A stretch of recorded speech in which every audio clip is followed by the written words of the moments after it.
It is the 20th of March. We just had our first night out here in Alabama. And quite frankly, we didn't expect to see very much in our campsite. It just didn't seem Bigfooty. Or boogery, as they say. But anyway, we hunkered down and hung out at the campsite and got a lot of activity. And so I'm here with Diane. I'm going to let Diane tell you what she heard last night.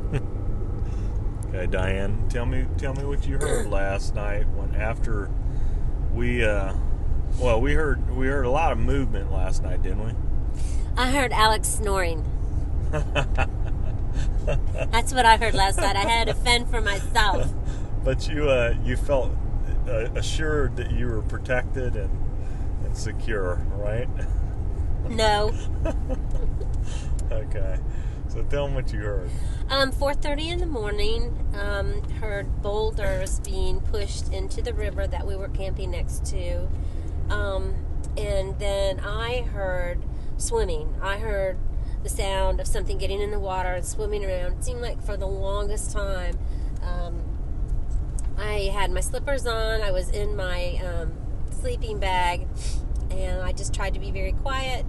And my heart was beating very fast. I didn't want to get out of the tent. I wanted to basically get in the vehicle and leave, but I told myself there wasn't anything to be afraid of.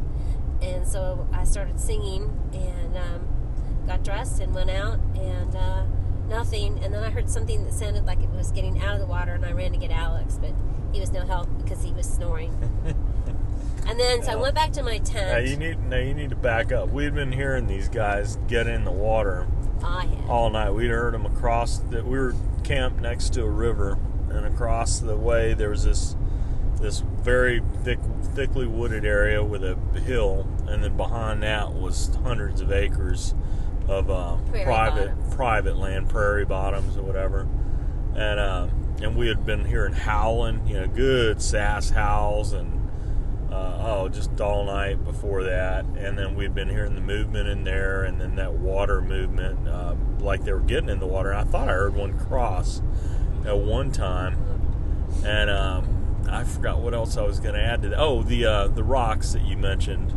They were boulders. Well, what Diane heard, she heard those boulders going in, and I think they were just trying to wake me up because I was probably driving them nuts, snoring. But I whistled to them 4 times, and each time they would throw another boulder in, and I'd whistle, and then you thought it was Bigfoot, didn't you? Yeah, I'm doing the whistling. Yeah, I did. Okay, so then now go from there. Now, so they tried to get out of the water, didn't they? And then what did you do? So Alex wanted to go back to sleep, so it left me alone. So I figured I was too hyped up and too cold to go back in my tent. So I just walked around and was talking to them actually, and didn't hear anything. And then all of a sudden, it sounded like somebody was getting out of the water, so I ran. Now, what did now? There's a little more to this. There's a guy in this area that we're staying at. His name's and he knows these. He says there's 2 Bigfoot back there that he's seen many times over, and they'll wave to him.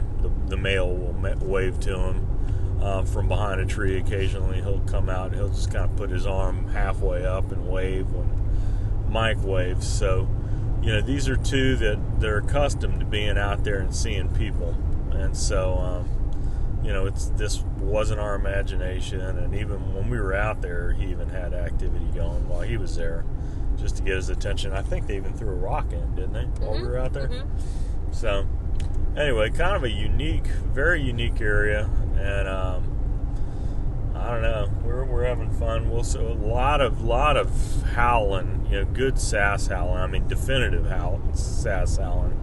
So we're having fun, and we'll see how it goes tonight. And I might even get an interview with. Got just a gazillion stories of his experiences out here, and it's been fun. So now you're gonna feel as equally as secure tonight with my snoring, and I'll have more people there, so I'll feel protected. Okay. So that's all we have. But Diane, is this your first night out doing this? Yes, officially. And I told Diane she's gotten extremely spoiled because this is the kind of stuff you only have happen after you've been doing it a long, long time. So and she got a lot of great activity. I mean, we had a lot of movement last night when we were by the campfire, and I would go out there and talk to them. They'd break sticks, and they do a lot of stuff. And didn't you hear them break the sticks? Uh-huh. So anyway, they were doing a number of things. So it was a really cool night for her to have experienced that, and it's a great spot we're in and a lot of nice people. So that's all we got, and we're going to cut this one off.